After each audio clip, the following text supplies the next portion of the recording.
Hello my dear Aries, मेष राशि, welcome on my channel blessings 1111 ओम साई राम। सभी खुश होंगे, स्वस्थ होंगे, ऐसी मैं आशा करती हूँ। मेष राशि यार मैं फिर आ गई हूँ आप सबके लिए एक रीडिंग लेकर। इसका टॉपिक है आपके लिए आपके पर्सन करंटली क्या फील कर रहे हैं, किस तरीके की उनकी एनर्जीज हैं आपके लिए, जानिए। ध्यान रखिएगा, जनरल रीड होती है, हर बात मैच हो जरूरी नहीं है। रीडिंग रहेगी आपके लिए सन मून राइजिंग वीनस किसी भी साइन के अकॉर्डिंग, नाम राशि, चंद्र राशि, जन्म राशि, लग्न राशि अकॉर्डिंग आप इसको देख सकते हैं। चलिए रीडिंग को स्टार्ट करते हैं, देखते हैं मेष राशि आपके लिए पर्सन क्या फील कर रहे हैं।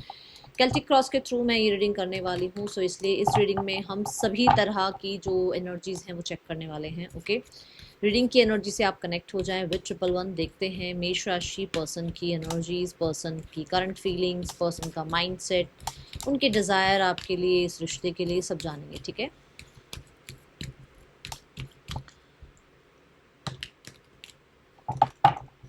शफलिंग के दौरान आपको रीडिंग के साथ कनेक्ट होना होता है, तो शफलिंग को शिफ्ट ना किया करें या स्किप ना किया करें, क्योंकि इस समय पर आपकी और इन कार्ड्स की एनर्जी कनेक्ट हो रही होती है। Okay,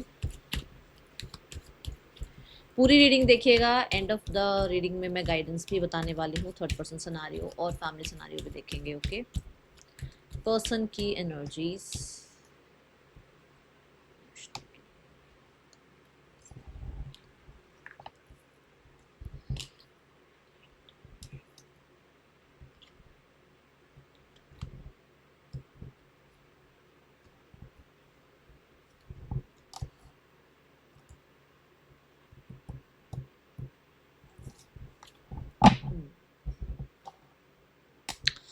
so let's check first आपके पर्सन की राइट नाउ में एनर्जी क्या है, किस एनर्जी में है आपके पर्सन इस समय में, उनकी लाइफ में किस तरीके की एनर्जीज हैं देख लेते हैं।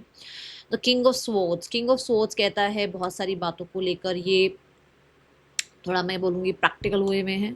आसपास का सिनेरियो जो है उसमें ये बहुत इमोशनल अवेलेबल नहीं है। ठीक है, यहाँ कुछ चीज़ों को लेकर क्लैरिटी सीख करते हुए नज़र आ रहे हैं, कुछ चीज़ों के लिए क्लैरिटी मिल भी गई है। ओके, थोड़ा यहाँ पर ना स्वॉर्ड की एनर्जी है, तो माइंडसेट से काम ले रहे हैं, प्रैक्टिकल टर्म पर थोड़ा ज़्यादा इस टाइम पे ट्रस्ट कर रहे हैं। ओके, कुछ तो चैलेंजेस हैं। देखो स्वॉर्ड, कोई भी चाहे किंग हो, क्वीन हो, चाहे नाइट हो, स्वॉर्ड ऐसे ही कोई नहीं उठा के रखता, तो फिर श्योर इस इंसान की लाइफ में कोई डिफिकल्टी चल रही है, कोई तो मतलब प्रॉब्लम चल रही है जहाँ पर ये थोड़ा स्वॉर्ड वाली एनर्जी में है। ये मैं बोलूँगी पता है क्या है, इनकी लाइफ में हो सकता है बहुत सारी प्रॉब्लम्स रही हैं जो कुछ सिचुएशंस कट ऑफ कर रहे हैं, ये कुछ लोगों को कट ऑफ कर रहे हैं, है ना। थोड़ा ब्लंट एनर्जीज एक्शंस लेते हुए नजर आ रहे हैं, और कुछ लोगों के लिए हो सकता है इनका कोई डिवोर्स केस वगैरह चल रहा है जिस चीज़ में ये अभी उलझे हुए हैं। ओके, नाउ इस रिश्ते के लिए क्या एनर्जी है इस पर्सन की राइट नाउ में, जो भी आपका रिश्ता चल रहा है इसको लेकर इनकी क्या विचार है। रिश्ते को लेकर कहीं ना कहीं सॉल्यूशंस की ही ऊर्जा सोचते हैं। देखो बहुत ही प्यारी एनर्जी है। हेरोफेंट कार्ड ये बताता है कि कल्चर, ट्रेडिशन, आप लोगों के बीच में स्टेटस, कुछ भी ऐसा हो सकता है जहाँ पर शायद गैप है और उसके बारे में थोड़ा विचार कर रहे हैं। ठीक है, अगर गैप नहीं है तो क्या सोल्यूशंस लेकर आ सकते हैं। आप लोग मैरिड ही हो तो कैसे रिकन्सिलेशन कर सकते हैं, मैरिड नहीं हो तो कैसे मैरिज हो सकती है। ठीक है ना, तो फॉर श्योर ये एक बहुत पॉजिटिव कार्ड है, पॉजिटिविटी की बात करता है। बट हाँ, क्योंकि ये हैरोफेंट का कार्ड है तो ऐसा हो सकता है कि आप लोगों के बीच में मान लो कास्ट का कुछ है इशू, या फिर आप लोगों के बीच में हो सकता है एज का कोई इशू है, जो कि देखो जो कि बताता है कि किसको किस जगह पर कहाँ होना चाहिए। तो इस रिश्ते में भी वो न्यू बिगनिंग कह लो, रिकन्सिलेशन कह लो, सोल्यूशन कह लो, वाइज एनर्जी कह लो, ऐसी यहाँ पर एनर्जी दिख रही है मुझे। और मेरे को ये भी लग रहा है कि अगर आप मैरिड नहीं हो तो मैरिज के बारे में सोचते हैं, इस रिश्ते में आगे जो है सॉलिड फ्यूचर के बारे में सोचते हैं, ऐसी एनर्जी नज़र आ रही है। ठीक है, सो इस इंसान की आपके लिए राइट नाउ में करंट फीलिंग्स क्या हैं। मुझे मैरिज बचाने के बारे में भी सोचते हुए नज़र आ रहे हैं। अगर आप मैरिड ही हो इस इंसान से तो मैरिज को बचाने के बारे में सोच रहे हैं। बट अगर ऐसा है ना कि आप लोग सेपरेटली मैरिड हैं तो फॉर श्योर ये इंसान होता है ना कि जैसे भाई ये कल्चर है, इस तरीके से चीज़ें जो है सही रहेंगी, क्या सही है क्या गलत है, वो एनर्जी नज़र आ रही है कि जैसे मतलब अगर एक्स्ट्रा है ये तो फिर इनको अपने अपने रिस्पॉन्सिबिलिटीज़ में, आपको अपनी रिस्पॉन्सिबिलिटीज़ के बारे में, इनको अपनी रिस्पॉन्सिबिलिटीज़ के बारे में सोचना चाहिए। ठीक है, करंट फीलिंग्स में है ten of wands. Ten of wands मुझे ये बताता है कि आपके पर्सन इस समय पर बोझ के तले दबे हुए हैं। इस इंसान को आपकी बहुत ज़्यादा याद आती है मेष राशि, और ये इंसान अभी फ़िलहाल कहीं ना कहीं आपके साथ सिनेरियोज में जो भी चल रहा है उस चीज़ में बहुत लो फील कर रहे हैं। टेन ऑफ वॉन्ड्स मुझे यहाँ पर ये भी बताता है कि आपके पर्सन शर्मिंदा हो सकते हैं किसी चीज़ को लेकर, किसी एक्शन को लेकर, या उनकी तरफ से किसी तरीके के जेस्चर को लेकर वो थोड़े शर्मिंदा हैं। ठीक है, यहाँ टेन ऑफ वॉन्ड्स की एनर्जी एंडिंग्स की बात करती है, तो इनकी करंट फीलिंग्स हैं कि आपके और उनके बीच में जो भी बोझ है, देखो ये टेन ऑफ वॉन्ड्स है, ये वॉन्ड्स जो हैं वो इजी बीजी नहीं है, ये वॉन्ड्स थोड़े से हैवी हैं, है ना। तो ये जो भी हैवीनेस है आप लोगों के बीच में वो एंड हो जाए, जो भी चीज़ें क्लियर नहीं है वो एंड हो जाए, जो भी चीज़ें गिल्ट यहाँ पर हमारे को, जैसे मान लो आपके पार्टनर ने कुछ आपसे कहा, उस चीज़ का गिल्ट, आपने कुछ कह दिया, उस चीज़ की सॉरी अपॉलॉजी, इस तरीके की एनर्जी है। बट हाँ, क्योंकि एंडिंग और बिगनिंग का कार्ड होता है तो फॉर श्योर एक हार्ड टाइम, एक टफ टाइम आप लोगों के बीच में से खत्म हो जाए और इस इंसान के साथ आपका सिनेरियो ठीक हो जाए, इस बारे में भी ज़रूर विचार करते हैं। Then we have your person mindset. आपके लिए माइंडसेट क्या है? माइंडसेट में है टेन ऑफ कप्स, माइंडसेट में है यूनियन, माइंडसेट में है मैरिज, माइंडसेट में है आपके साथ हैप्पी गो लकी वाली एनर्जी, माइंडसेट में है होपफुल एनर्जीज, माइंडसेट में है विशेस डिजायर्स आपके साथ। ठीक है, कि आपका और इनका एक बेहतरीन फ्यूचर हो, आपके और इनके बीच में जो भी अभी तक कमियां खामियां आई हुई हैं वो ख़त्म हो जाए और फिर आप लोगों के बीच में यूनियन हो जाए। और कुछ लोगों के लिए यहाँ पर माइंडसेट में आपके साथ मैरिज है, बट अगर आप लोग सेपरेटली मैरिड हो, इस लाइन को मैं अलग से बताती हूँ क्योंकि सेपरेटली मैरिड वालों के लिए चीज़ अलग हो गई कि अगर आप सेपरेटली मैरिड हैं तो फॉर श्योर इनको आपके साथ अच्छा समय बिताना है, आपके साथ एक फैमिली की तरह समय बिताना है। बट यहाँ पर क्योंकि आप मैरिड हैं तो इनकी खुद की भी फैमिली है, ये खुद भी मैरिड है तो इनकी खुद की भी फैमिली है जो कि माइंड में आती है। ये सिर्फ उन्हीं के लिए मैसेज है जो एक्स्ट्रा मैरिटल में है। ठीक है, बाकी बाकी जो लोग इनसे मैरिड हैं, जो लोग नहीं मैरिड हैं, वहाँ पर मुझे मैरिज की एनर्जी दिख रही है क्योंकि टेन ऑफ कप्स मैरिज को और इमोशनल हैप्पीनेस को, इमोशनल वेलबींग को यहाँ बताता है। तो फॉर श्योर आपके साथ एक बहुत प्यारी सी दुनिया ये क्रिएट करना चाहते हैं। ओके, मेष राशि टेन ऑफ कप्स के साथ ना मुझे बच्चों की भी ऊर्जा नजर आ रही है। मतलब एक होता है ना कि एक इमेजिनरी वर्ल्ड क्रिएट करना कि आपके साथ फैमिली होगी, आपके और इनके बच्चे होंगे, बच्चों का ये नाम होगा, इस तरीके का माइंडसेट रहता है इनका। ठीक है, then we have the desire. Desire is the queen of pentacle, that consistent work on this relationship.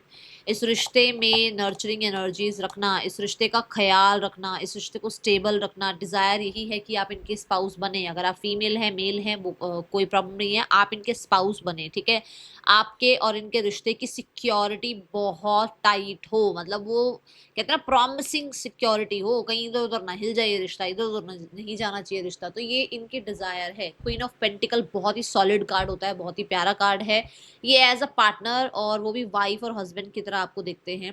Queen of pentacle यहाँ पर ये भी बताता है कि आपके पर्सन की डिज़ायर है आपके साथ इस रिश्ते को और ग्रो करना, इस रिश्ते को और ज़्यादा प्रोडक्टिव बनाना, इस रिश्ते में और ज़्यादा मेहनत करना, और इस रिश्ते को कहीं ना कहीं देखो संभाल कर रखना। उन्होंने कितने प्यार से ये पेंटिकल पकड़ा हुआ है ना, तो फॉर श्योर इस इंसान का मन है इस रिश्ते की सिक्योरिटी पर, स्टेबिलिटी पर काम करना और इसको सिक्योर करना, इनकी डिज़ायर है। ओके, और एज अ वाइफ अगर आप फीमेल हैं तो for sure as a wife आपको बहुत ज़्यादा पसंद करते हैं। ठीक है, नाउ अर्दी एनर्जी है, मतलब कि कंसिस्टेंट रहें आप और ये एक ही रिश्ते में। ठीक है, जाने नहीं चाहिए आप, चाहे कभी भी मिले हो, कोई भी एज में मिले हो, बट आप एक दूसरे से दूर नहीं जाने चाहिए।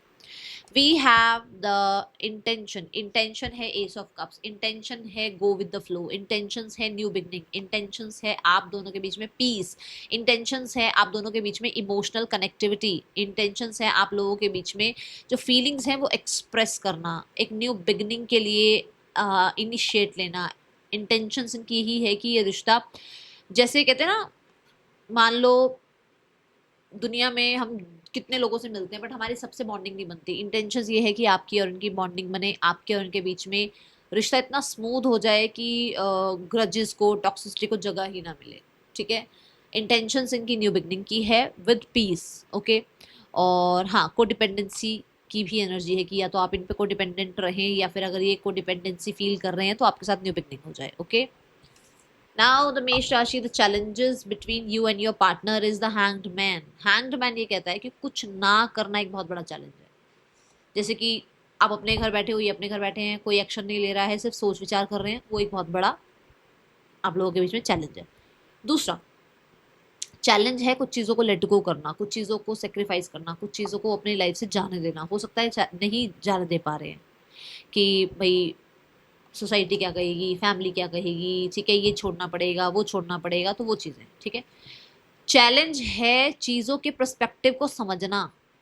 एक ही पर्सपेक्टिव से अगर मान लो मैंने किसी से बात करी और मुझे उस इंसान के बारे में किसी ने पहले से बता रखा है, अरे ये तो ऐसा ही था, ऐसी ही थी, इससे तो बात ही मत करो, ये तो ऐसा है, फिर मेरे माइंड में क्या बैठ गया कि हाँ ये तो ऐसा है, क्योंकि मुझे किसी ने ब्रेन वॉश कर दिया। सेम एग्जैक्ट ऑब्जर्व ना करना, सिर्फ किसी की बात को लेकर बैठ जाना और उसमें स्टक हो जाना, ये एक बहुत बड़ा चैलेंज हो सकता है, ठीक है। नाउ वी हैव, हाँ थोड़ी सी यहाँ पर नॉलेज की कमी भी है, रिश्ते कैसे निभते हैं इसकी नॉलेज नहीं है आपके पार्टनर को। Then we have the message from your person. Message जो है that is the knight of sword. Knight of sword ये बताता है कि आपके पर्सन आपको मैसेज देना चाहते हैं कि आप 24 आवर्स इनके दिमाग में रहते हो, आप इनके दिमाग से नहीं निकलते हो। मेष राशि आपको बहुत मिस करते हैं, बहुत ज़्यादा, और बहुत जल्दी है इन्हें आपसे कनेक्ट करने की, बात करने की, आपके साथ टाइम स्पेंड करने की, ओके। देन वी हैव कुछ चीज़ों की क्लैरिटी भी मिल रही है और कुछ चीज़ों की क्लैरिटी ये सीख कर रहे हैं जिसका मैसेज ये आप तक पहुंचाना चाहते हैं, ठीक है। कहीं ना कहीं एक मैसेज ये भी है कि बहुत जल्दबाजी ना करें आप किसी भी चीज़ के लिए, स्पेशली इनको कट ऑफ करने के लिए। अपनी लाइफ से अगर आप कट ऑफ करें तो बहुत जल्दबाजी आप ना करें। Then the action is 4 of cups. Same बात जो मैंने कहा था यहाँ पर कि कुछ करना नहीं है, बस ये है कि हाँ सब कुछ ठीक हो जाए, ठीक है। यहाँ पर एक्शन ये भी कहता है कि 4 ऑफ कप्स की एनर्जी के साथ कि भाई इनको अगर आप भी अप्रोच कर रहे हो ना, तो इनको आप वैसे चाहिए जैसे आप पहले थे। मान लो आपका पहले रिलेशनशिप था, अब आप इनकी लाइफ में आ रहे हो कि चलो एज अ फ्रेंड रहते हैं, कोई बात नहीं, नहीं क्यों क्यों एज अ फ्रेंड रहे, हम तो एज अ वो पार्टनरशिप में, रिलेशनशिप में रहेंगे। तो ये वो एनर्जी हो सकती है। नेक्स्ट एक्शन मुझे खास कुछ करते हुए ज़्यादा नज़र नहीं आ रहे हैं, एक्शन लेते हुए नज़र नहीं आ रहे हैं, बट फिर भी इनको अगर आपकी तरफ आना भी है तो इनको पुराने दिनों की तरह ही आना है, या पुरानी बातों को पहले क्लियर करना है। ये जो भरी हुई है ना दिमाग में, ओ मन में, इनको निकालना है पहले, ठीक है। Then the outcome of this relationship is justice. Justice कहता है कि इस रिश्ते में ज़रूर आपको जस्टिस मिलेगा, आपके और आपके पार्टनर के बीच में सिनारियोस ठीक हो जाएंगे। यहाँ पर जस्टिस कार्य कहता है कि आपको जो देखो, आपको और आपके पार्टनर को बैलेंस करने का मौका मिलेगा रिश्ता। अब ये मर्जी आपकी है कि आप कितना इसको बैलेंस करना चाहते हो, ठीक है ना, इसमें कोई ज़बरदस्ती नहीं है, बट यहाँ पर आया है कि चीज़ें बैलेंस हो जाएंगी। NBPXFW पर्सन के, या अगेन एन, आपके नेम इनिशियल्स हो सकते हैं। तो मुझे अभी एक्शन तो कोई नज़र नहीं आ रहा, बट फीलिंग्स से दिख रही हैं। आप थर्ड पर्सन सिनेरियो चेक करते हैं, थर्ड पर्सन और आपके पर्सन के बीच रिश्ता कैसा चल रहा है। Let's check the 6 of wands and the hermit. दुनिया को दिखाने के लिए बहुत अच्छा रिश्ता चल रहा है, बट अंदर ही अंदर घुट रहे हैं, अंदर ही अंदर परेशान हैं। सिर्फ सोसाइटी में रिश्ते की जो है बहुत वो दिखाई जा रही है कि हाँ बस रिश्ता पता नहीं क्या ही चल रहा है। अदरवाइज क्वीन ऑफ सॉर्ड यही कहता है कि चैलेंजिंग है रिश्ता, जो कि आपने किंग ऑफ सॉर्ड भी देखा होगा पहला पहला बिल्कुल शुरू में, जब मैंने कहा उनकी एनर्जी किंग ऑफ सॉर्ड वाली है, डिसअपॉइंटेड है, तो वो जहाँ पर भी हैं अभी डिसअपॉइंटेड हैं, ठीक है। Then we have the family section. Family के लिए 2 कार्ड लूंगी मैं। फैमिली क्या सोच रही है, क्या एक्शन लेगी। सोच जो रही है that is endings, for sure ending सोच रही है फैमिली की, आपके पार्टनर अकेले हो जाएं, फ्री हो जाएं, और जो करेगी वो है ace of cups. S of cups मतलब न्यू बिगनिंग, और न्यू बिगनिंग कैसी न्यू बिगनिंग, अपना जो मन कहेगा उसकी न्यू बिगनिंग। आपके पर्सन की इंटेंशंस में आया ना न्यू बिगनिंग आपके लिए, बट क्योंकि ये आपके लिए एनर्जी नहीं, ये है न्यू बिगनिंग जो खुद का मन करेगा। और खुद का मन क्या है, कट ऑफ। तो यहाँ पर देख लो आपके लिए, जिसके लिए भी मैसेज आ रहा है कि वो कट ऑफ करना चाह रहे हैं आपको, क्योंकि उनकी सोच में भी यही आ रहा है। तो उनकी, तभी मैंने एस ऑफ कप्स के साथ जो एनर्जी देखी ना, एस ऑफ स्वॉर्ड, मतलब वो चाह रहे हैं कि अब इमोशंस को साइड करके और एक न्यू बिगनिंग करें, और जिसमें न्यू बिगनिंग में सिर्फ और सिर्फ उन मतलब अपने दिमाग से काम लें वो, ठीक है। आपकी इंट्यूशन आपको कुछ गाइड कर रही है, उसको फॉलो करो। अपनी इंट्यूशन को बिल्कुल भी इग्नोर मत करो। मन है, मन कुछ कह रहा है, और वो जो भी कह रहा है वो इसी सिचुएशन के रिगार्डिंग कह रहा है, उसको सुनो, ठीक है। ये है रीडिंग आपके लिए। आपको अच्छी लगी हो लाइक करना। राशियां यहाँ 12 की 12 हैं। मिलूंगी नेक्स्ट रीडिंग में। Till then take care, bye. Om Sai Ram.